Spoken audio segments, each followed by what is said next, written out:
शिवम सिंह नाम है हमारा और आप देखना शुरू कर चुके हैं एसडी न्यूज। बात करते हैं उत्तर प्रदेश के राजनीतिक कहे जाने वाले रायबरेली जिले के ग्राम पंचायत रायपुर महरी की। जैसा कि आप सभी जानते हैं कि उत्तर प्रदेश में आए दिन घटनाएं हो रही, कोई न कोई अंजाम कार्य को दिया जा रहा है। आज वहीं पर हम आपको दिखाते हैं कि भूमाफियों का आतंक इतना हद तक बढ़ गया है कि वो अपने अवैध गलत तरीके से NH 31 पर अवैध गलत तरीके से जमीनों पर कब्जा किया जा रहा है। और वहीं पर सूत्रों के मुताबिक ये भी खबर आ रही है कि उसमें नीचे से ऊपर तक सभी प्रशासनिक अधिकारी, लेखपाल, नायब तहसीलदार, कानून गो, यहाँ तक सभी नीचे से ऊपर तक सभी मिले हुए हैं। तो ऐसे ही कुछ हमारे साथ मौजूद है हमारे स्टूडियो में शिव प्रसाद जी रायपुर महरी से, जो पीड़ित परिवार हैं। वो उनसे हम उनकी आप बीती जुबानी आपको सुनाएंगे कि वो कहना क्या चाहते हैं और कहां कहां वो एप्लीकेशन दिए और उसके बावजूद प्रशासन नहीं उनकी सुन रही है।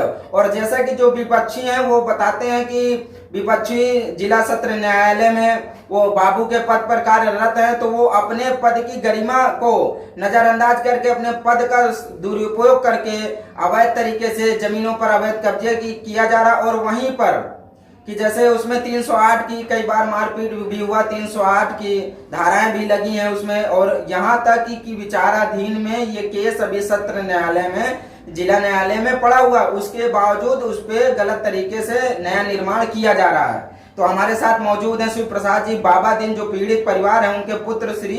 हम इनसे पूछना चाहेंगे, ये आपको बताएंगे कि पूरा मामला क्या है। आइए हम इनकी जुबानी सुनते हैं। तो शिव प्रसाद जी, जो ये आप बता रहे हैं कि जो गाटा संख्या 46 आप बता रहे हैं, गाटा संख्या 43 है सर। गाटा संख्या 43 है जी सर। जो मतलब उसमें क्या मामला है, बताएंगे कुछ? जी, गाटा संख्या 43 है जो ग्राम सभा रायपुर महरी में NH 31 के किनारे पे स्थित है, जो मौजूदा बंजर खतौनी में दर्शा रहा है। अच्छा। जिसका सन 72 का पट्टा हमारे पिताजी के नाम पे हुआ था और उसका 29B का मुकदमा भी हमारा तहसील रायबरेली में चल रहा है। अच्छा। और दीवानी सदर न्यायालय में भी चल रहा है।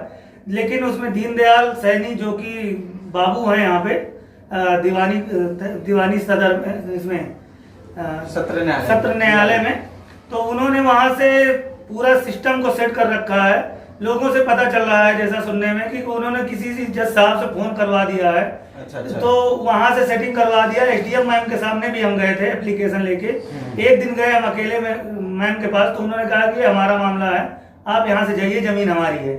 दूसरे दिन दोनों पक्षों को साथ बुलाया गया, हमको और दीनदयाल बाबू दोनों को। अच्छा। हम दोनों की बातें सुनी गई, दोनों के पेपर देखे गए। हमको बोले तुम्हारा वहाँ कुछ नहीं है। उसके बाद दीनदयाल सैनी से क्या बात हुई हमें मालूम नहीं है। लेकिन तुरंत दूसरे दिन जाके दीनदयाल सैनी ने वहां पे काम शुरू कर दिया और मिट्टी भराई शुरू कर दी। मिट्टी भराई के बाद अब जो है न्यू का निर्माण हो गया है।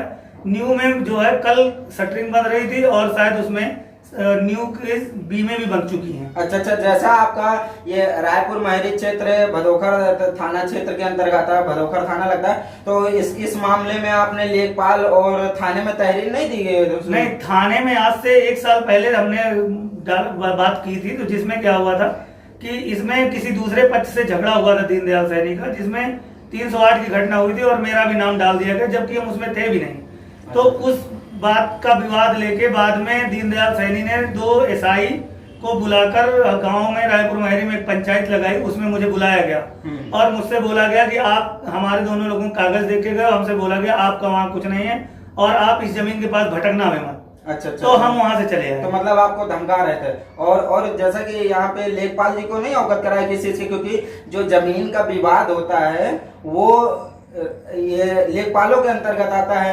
राजस्व विभाग के अंतर्गत आता है। तो आपने लेखपाल को नहीं अवगत कराया इस चीज के बारे में? जी, हमारे लेखपाल है श्री सुशील वाजपेयी जी। उनको मैंने कई बार बताया, दिन में 2-4 बार मैं सूचना देता हूँ उनको। लेकिन वो बोलते हैं कि भैया देखिए वो दीवानी में बाबू है, हम उस चक्कर में नहीं पड़ना चाहते हैं, क्योंकि हो सकता है किसी मुकदमे में हमारा नाम डाल दे।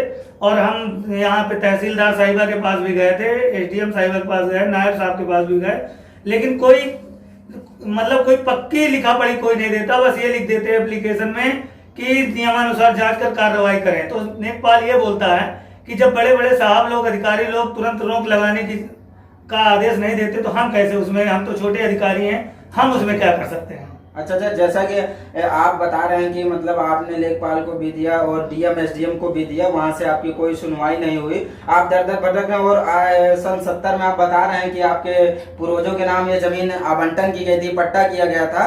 तो कहीं ना कहीं ये भूमाफिया इतना, और आप बता रहे हैं कि जैसा कि वो दीवानी में बाबू हैं, तो कहीं ना कहीं वो अपना इतना खौफ जमा कर और अवैध तरीके से गलत जमीन का कब्जा करना कि कोई भी व्यक्ति उनके सामने आने से डरता है कि ये गलत तरीके से मुकदमे में हमारा नाम डाल देंगे। तो आखिर ये जो दीनदयाल सैनी हैं, ये अपने पद की जो दुरुपयोग कर रहे हैं, तो आखिर इस पे प्रशासन कब अंकुश लगाएगा? इस पे रायबरेली जिला अधिकारी महोदया इस पे कब अंकुश लगाएंगे? और आए दिन ऐसे मामला है, जैसे रायबरेली में अभी ये मामला, इसके पहले महाराजगंज का एक मामला आया था, तो आए दिन ऐसी घटनाएं हो रही हैं और वहीं पर ये अपराध रुकने का नाम नहीं ले रहा। तो आखिर ये मनमुटाव, ये बढ़चंगई भूमाफियों का आखिर कब तक जनता बर्दाश्त करेगी? जैसा कि इनको कहा गया है कि उस जमीन के पास आप मत जाइए, वहां पे आपका कुछ नहीं, आप आसपास दिखाई मत देना, और दर दर की ठोकरें खा रहे हैं, भटक रहे हैं, और वहां पर नवीन निर्माण भी किया जा रहा है उस जमीन पर। तो कहीं ना कहीं प्रशासन की कुछ मिली भगत लगती है, जैसा कि बता रहे थे वो दीवानी में काम करते हैं। जी हाँ, दीवानी में RR रिकॉर्ड में वो कार्यरत है। अच्छा, अभी आप बता रहे थे कि वो किसी जज से फोन करा दिए थे SDM साहिबा को। हाँ, ऐसा पता चला है कि वो नेकपाल साहब ऐसा बोल रहे थे कि वहाँ पे किसी जज साहब का दबाव आया है, इस वजह से सारे अधिकारी कोई कुछ बोल रहे हैं, कोई कार्रवाई नहीं कर रहा है। तो मतलब ये आप देख रहे हैं कि मतलब नीचे से ऊपर तक गलत तरीके से सबकी मिली भगत है। वो दीनदयाल सैनी जी जज से फोन कराते हैं, दबाव बनाते हैं, और इस तरीके से जमीनों पर अवैध कब्जा किया जा रहा है। आखिर इस तरह के संगीन मामले पर उत्तर प्रदेश सरकार और रायबरेली प्रशासन आखिर क्यों नहीं जाग रही कि आए दिन ऐसे घटनाएं देखने को मिल रही हैं और पीड़ित परिवार कोई आत्मदाह करता है, कोई सुसाइड करने का आगाह करता है? क्योंकि आए दिन ये कई ऐसे मामले जमीन से रिलेटेड ही आते हैं कि कोई आत्मदाह करता है। और वहीं पर ये रायबरेली रायपुर महेरी जो भदोकर थाना क्षेत्र के अंतर्गत आता है, तो आप बता रहे थे कि जैसे आपने स्वामी प्रसाद मौर्य के जो प्रतिनिधि हैं उनसे भी थाना अध्यक्ष उपाध्याय जी की बात कराई थी, तो उन्होंने अभद्रता से कुछ बात की थी, आप बता रहे थे। उन्होंने कहा है कि देखिए वो जो दूसरा पक्ष है उसकी डिग्री है, जबकि डिग्री नाम की कोई चीज नहीं है उनके पास।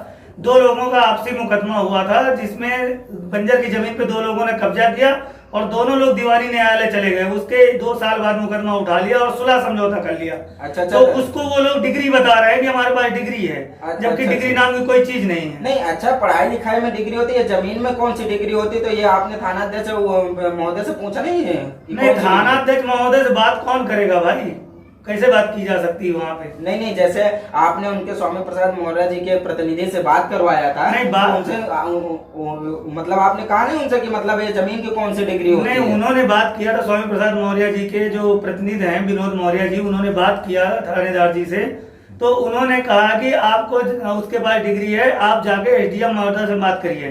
तो उन्होंने लाइन पे लेने की कोशिश की, लेकिन उन्होंने बात नहीं की है उपाध्याय जी ने। अच्छा, तो जैसा कि स्वामी प्रसाद मौर्य के प्रतिनिधि इनने भी भदोकर थाना क्षेत्र उपाध्याय थाना अध्यक्ष के पास फोन करके इस मामले की जानकारी भी लिया, और उन्होंने वहीं पर कहा कि ठीक है, आप थाना अध्यक्ष महोदय जी लाइन पे रहिए, मैं SDM साहब को लाइन पे ले लेता हूं और बात कर। उसके बावजूद उन्होंने फोन कट कर दिया। हम आपको वो रिकॉर्डिंग सुनाएंगे कि कहां पर उन्होंने किस तरीके से बात करी, और वहां पे इस पूरे मामले को नजरअंदाज किया जा रहा है और प्रशासन की आंखों में मानो पट्टी बंधी हुई है। आम जनता बेहाल है, प्रशासन बिल्कुल सुस्त नजर आती है, कहीं पर कोई सुनवाई नहीं हुई। अच्छा, आपने DM के यहाँ सूचना नहीं दिया कि DM मैडम के यहाँ सूचना किया? DM मैडम के यहाँ जो भी मेरे पास दस्तावेज थे, सबकी कापियां, मुकदमे की जो भी कापियां थी हमारे पास नकल, वो सब मैंने वहाँ पे अवगत कराया, लेकिन वहाँ से अभी तक कोई कार्रवाई हुई नहीं। अच्छा, मतलब आपने जिलाधिकारी महोदय को भी दिया जी, और वहाँ से भी आपकी सुनवाई नहीं हुई? कोई सुनवाई तो नहीं। आखिर इस तरीके के संगीन मामले को आम पब्लिक, आम जनता क्या बर्दाश्त कर पाएगी?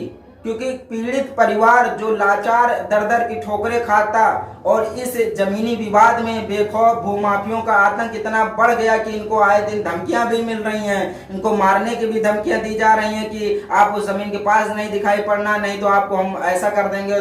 तो कहीं ना कहीं इसमें रायबरेली प्रशासन की लापरवाही देखने को मिल रही है। नमस्कार, इसी तरह के ताजा तरीन खबरों के लिए जुड़े रहिए हमारे साथ दी सिमरा शो में और देखते रहिए दी सिमरा दर्पण न्यूज।